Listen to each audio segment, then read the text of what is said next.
This is the story of a puzzle. 2,300 years ago, there was a prince whose father despised him for his ugliness. When his father died, this prince seized the throne and ruled for almost 40 years. Cruel and ferocious to begin with, he acquired the reputation of an enlightened ruler. For the first time in recorded history, almost the entire Indian subcontinent was unified. A legend built up around him as a model king. But over time, legend turned to myth, and this ideal ruler of ancient times became someone who never existed. Sultan Firoz Shah was so wonderstruck by two mysterious stone columns carved out of a single block of stone that he had them removed to Delhi. According to local legends, they were the walking sticks of Bhima the Pandava, and the columns also had inscriptions which no one could read. In fact, William Finch, an English trader, thought that they were Greek inscriptions left behind by Alexander the Great. The script had been long forgotten, but inscriptions in the script were also found in caves in Barabar and Ellora. William Jones, the great Indologist, thought they were associated with an Ethiopian king from 1000 BC. For how could they be associated with an Indian king? There were no historical records of such a king. Interestingly, the Vishnu Puran, the Matsya Puran, the Vayu Puran, and the Brahmanand Puran all mention a king named Ashoka the Great, but only in passing. Just a single mention as the grandson of Chandragupta and the son of Bindusara. The Mahavansh of the Buddhists spoke of a connection between a Lankan king and an Indian king called Dharmashoka of Jambudvipa. The Mahavansh was translated by the Reverend Fox and published in England in 1833. In chapter 5, there are details of Dharmashoka's rule. It also mentions Bindusara, Chandragupta's son, and Bindusara's son Priyadasi, who was also known as Ashoka. The Mahavansh speaks of Priyadasi or Ashoka seizing the throne after his father's death and his victory over his brother, making him king of Jambudvip. But all these clues were ignored. In 1818, the Hathi Gumph inscriptions were discovered by Andrew Stirling outside Bhubaneswar. Colonel Colin Mackenzie, the Surveyor General, recognized this as the same script that was on Firoz Shah's pillars in Delhi. George Turnour wrote an article on the Mahavansh and spoke of the major role played by a Mauryan king named Ashoka in the spread of Buddhism.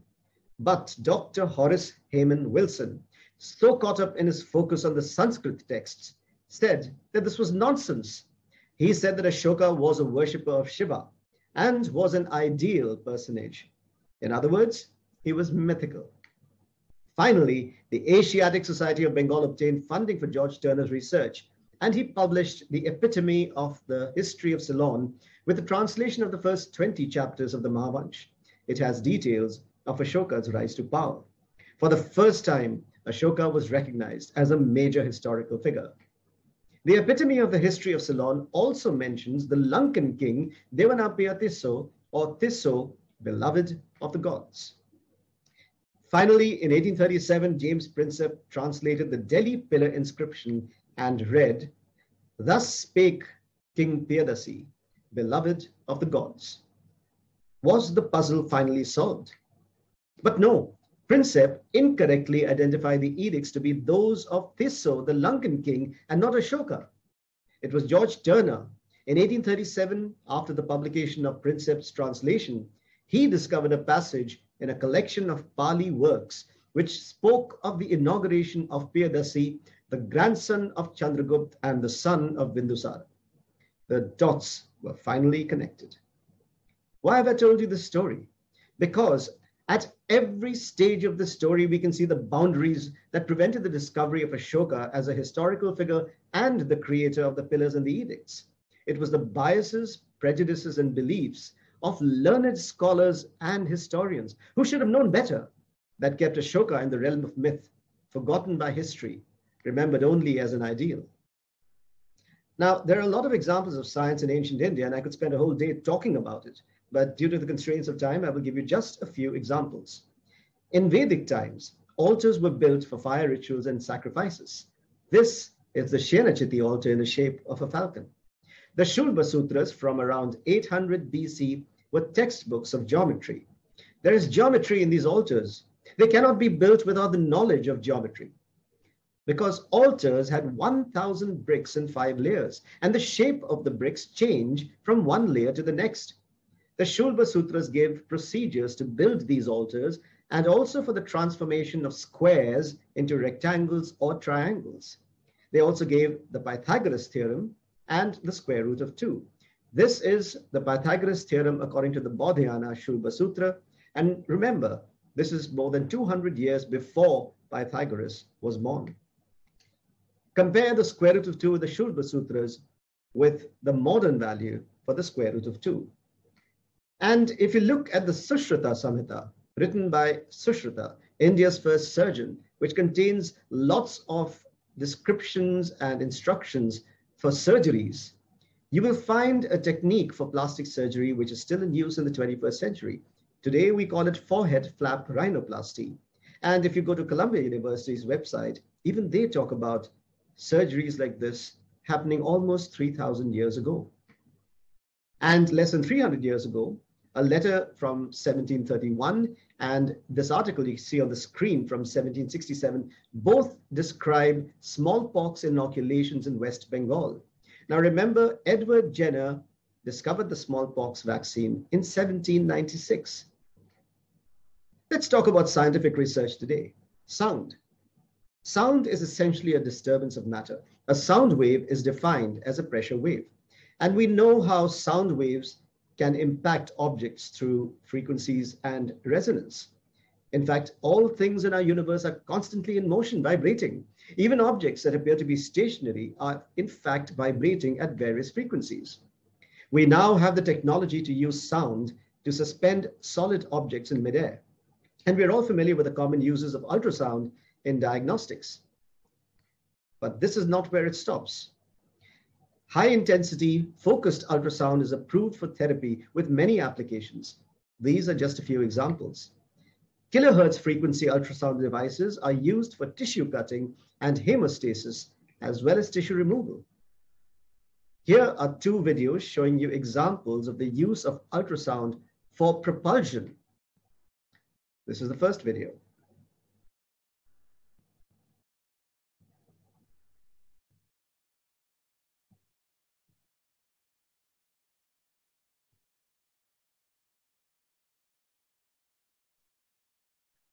And this is the second video. Now, this technology has applications in therapeutics and non-invasive surgery.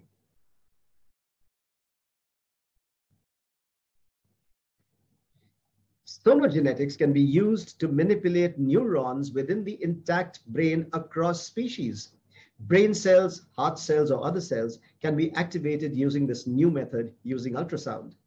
Sonothermogenetics can control behavior by using ultrasound to stimulate a specific target deep in the brain. This has applications in cell-specific brain therapy.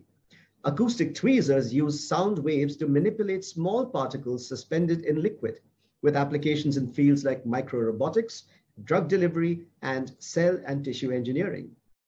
Acoustoelectronic nanotweezers use sound to create electrical fields that move particles around. And we can even use sound now to regrow bone. Researchers have used sound waves to turn stem cells into bone cells. One day, patients could regrow bone lost to cancer or other diseases.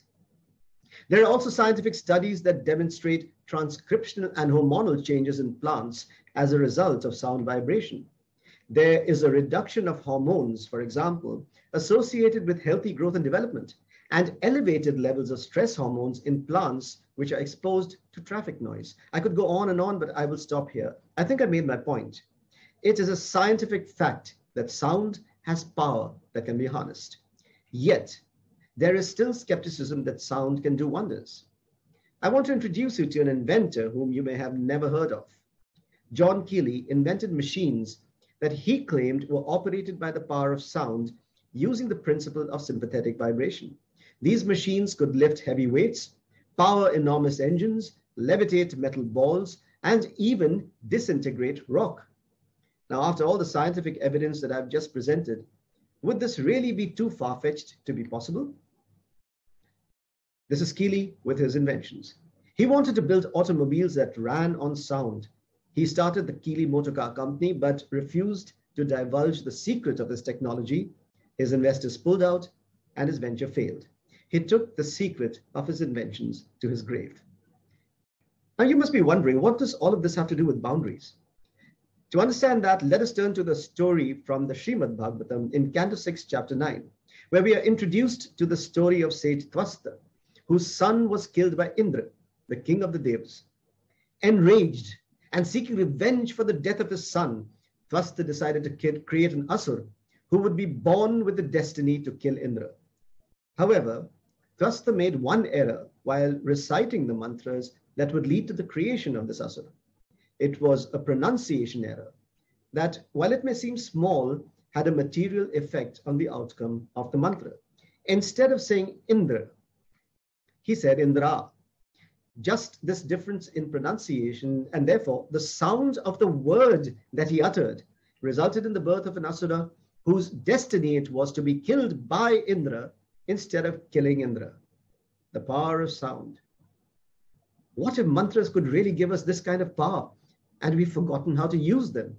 If we could forget the Brahmi script and the history of Ashoka after just 2,000 years, what about things that may have happened or existed 5,000 years ago or more? Now, marketing students in this audience will know that boundaries help marketers in influencing consumer behavior by targeting perceptions and beliefs. Social media thrive on boundaries. Their algorithms serve up more of what aligns with the boundaries we create for ourselves. The boundaries I speak about exist in the mind. They trap us in our own biases and our own way of thinking. They screen out other perspectives. And worst of all, they prevent us from acquiring knowledge, from challenging our assumptions, and from growing as human beings. Now, there are two kinds of boundaries that limit our thinking. The first is the kind where we dismiss anything that we don't believe in and refuse to investigate it further. Is this boundary the reason why there are not enough Indian scholars to read, translate, and interpret the millions of ancient manuscripts that exist in India? Why are we not researching the scientific knowledge that is buried within our ancient texts? There is barely any research done on any of the examples that I just gave you of science in ancient India. Isn't science about testing hypotheses and determining through experimentation what is correct and what is not? So why is that not happening? Why do we draw our boundaries and automatically dismiss anything that we believe is impossible without any kind of rigorous scientific analysis? Who knows what discoveries await us? Like the examples I have given you today, if we actually conduct scientific research on our ancient texts. The second kind of boundary is when we hold on to certain beliefs and assumptions and refuse to let go even when there is evidence to the contrary. Let me give you some examples of fairly common beliefs about the Mahabharata, even though the Mahabharata itself contradicts these beliefs. There is a verse in the Mahabharata that has been liberally quoted as proof that there were nuclear weapons in the Mahabharata. This is the verse. But this sequence of shlokas simply does not exist in the Mahabharata. Parts of it are taken from the Mausala Parv, where the war between the Vrishnis and the Andakas is described. But there are no nuclear war or weapons. And these verses from the current Parv describe the brilliance of Mahadev, not a nuclear weapon being detonated. The bootleg fire last year in America generated these headlines. Now, this is not fiction. This is reality. It actually generated its own weather with clouds and firestorms and lightning and rain. And there's a scientific explanation for what may at first glance appear to be magical or even unreal. Pyrocumulus and pyrocumulonimbus clouds are created by large fires like forest fires, like the bootleg fire. These are pyrocumulus clouds, and these are pyrocumulonimbus clouds. And this is how it works. Powerful blasts of air generated by pyrocumulonimbus clouds push dry air back towards the ground, scattering embers and smoke across large distances, fueling the fire and generating downbursts of rain and lightning. Could this be the real story behind the Khandaprast fire that we read about in the Mahabharata? Now, the incorrect version of the story from the Adi Parv is that the Khandaprast forest was burned down so that the Pandavas could build their city of Indraprastha. The truth is that Indraprastha was built long before Khandaprast was burned down. All these verses describe the founding of Indraprasth, the city itself, full of beautiful buildings and streets and lots of happy people, all well before the Khandaprasth fire. One of the biggest mysteries of the fire, the Khandaprasth fire, is why Lord Krishna and Arjun killed every single living being in the forest, except for 6. Could science give us an indication of what happened here? If you read these verses, don't they sound like the Bootleg fire? Is that what happened? The problem is that very few of us read the original texts anymore. And despite not having read the original texts, most of us are quick to jump to conclusions because of our boundaries. It is important to know our past, our roots, if we are to build a future for ourselves. But we cannot build any kind of future based on incorrect information. Knowledge is power, but only if that knowledge is scientific and acquired after research and validation. In order to go beyond boundaries, we need to be willing to be wrong. What we need is the scientific temper, the willingness to question, probe, experiment, research, and analyze. And when we find the truth, we must accept it, even if it goes against what we have always believed. Thank you.